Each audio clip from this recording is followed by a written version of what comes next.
उपाध्यक्ष महोदय, मैं मानती हूँ कि बहुत से जो हमारे भाई हैं उनकी ओर से शिकायतें आई है और यहाँ बातचीत चलती रहती है कि हम अपने इलाके में सफाई बंद कर देंगे, परंतु यह विषय स्वायत्तता शासन संस्था के सहयोग से नहीं हो पा रहा है जैसा कि हमें आशा है। और मैं समझती हूँ कि राजनीतिक दल स्वास्थ्य के विषय में ध्यान रखते हैं, क्योंकि यह मानवता के लिए बहुत आवश्यक है और इसमें राजनीति का कोई रंग नहीं आना चाहिए, ऐसा मेरी आशा है।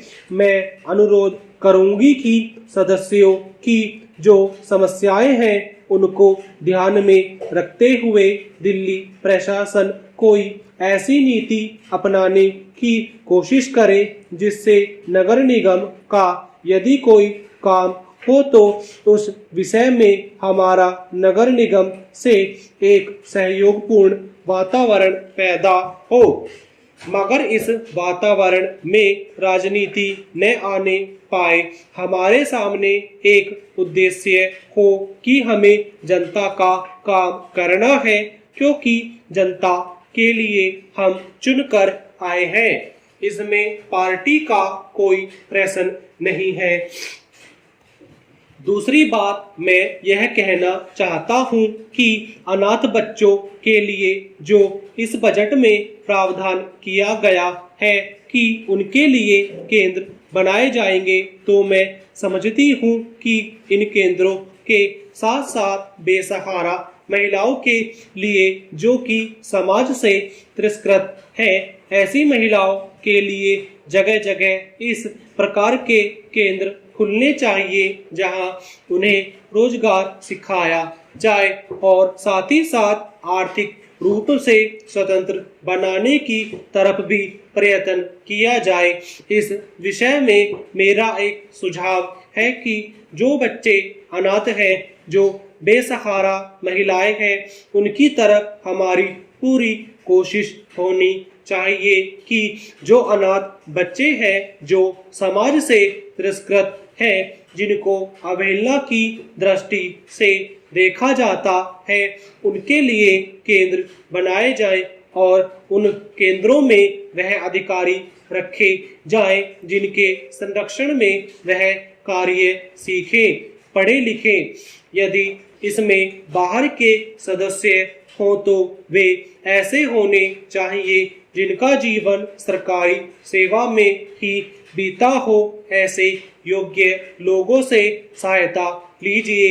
यदि इसमें असामाजिक तत्व घुस गए तो फिर हमारा पैसा ऐसे ही खर्च हो जाएगा और जो नीति हमने बनाई है वह असफल हो जाएगी, जिसका परिणाम यह होगा कि हम उस नीति को कार्य रूप में परिणत नहीं कर सकेंगे।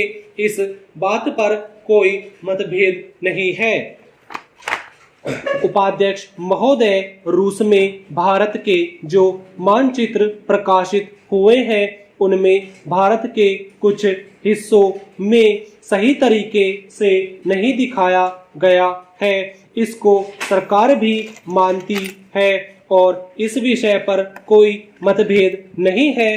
प्रश्न यह है कि अगर किसी देश ने हमारे देश का गलत मानचित्र प्रकाशित किया है तो एक सरकार के रूप में भारत सरकार का जो कर्तव्य है उसने उसको निभाया है या नहीं, और अगर निभाया है तो किस प्रकार से निभाया है। जब भारत सरकार का ध्यान इसमें प्रकाशित उस मानचित्र की ओर दिलाया गया जिसमें हमारे देश के कुछ भाग को गलत ढंग से दिखाया गया था, तो उसने 1956 में ही, जबकि न तो भारत और चीन की सीमा का प्रश्न पैदा हुआ था, इस बारे में रूस ने विरोध किया। इसके बाद भारत सरकार ने लगातार 4 बार रूस सरकार से लिखित रूप से विरोध किया कि हमारे मानचित्र को ठीक से नहीं दिखाया गया है। जिस मानचित्र को लेकर यह चर्चा हो रही है, जब उसकी और भारत का ध्यान गया तो उसने जून, जुलाई और अगस्त में लगातार 3 बार अपने राजदूत के माध्यम से और रूस के जो अधिकारी हमारे देश में आए उनसे बातचीत करके रूस का ध्यान इस ओर आकर्षित किया कि उसने इस देश का मानचित्र ठीक से दिखाया नहीं। प्रश्न यह है कि जिस मानचित्र के बारे में हम चर्चा कर रहे हैं उसके बारे में हमें चिंता होनी चाहिए या नहीं। मैं समझता हूँ कि अगर दुनिया का कोई भी देश हमारा मानचित्र सही ढंग से नहीं दिखाता है तो स्वाभाविक रूप से देश को उसके बारे में चिंता करनी चाहिए। हम अपने कर्तव्य से नहीं चूक सकते, लेकिन जहां तक इस चर्चा का संबंध है, मैं मान्य सदस्य की प्रशंसा करता अगर वह उन समस्त देशों का जिक्र करते और निंदा करते जिन्होंने हमारे मानचित्र को गलत ढंग से दिखाया है। उदाहरण के लिए पाकिस्तान को शिकायत है उसके मानचित्र को केवल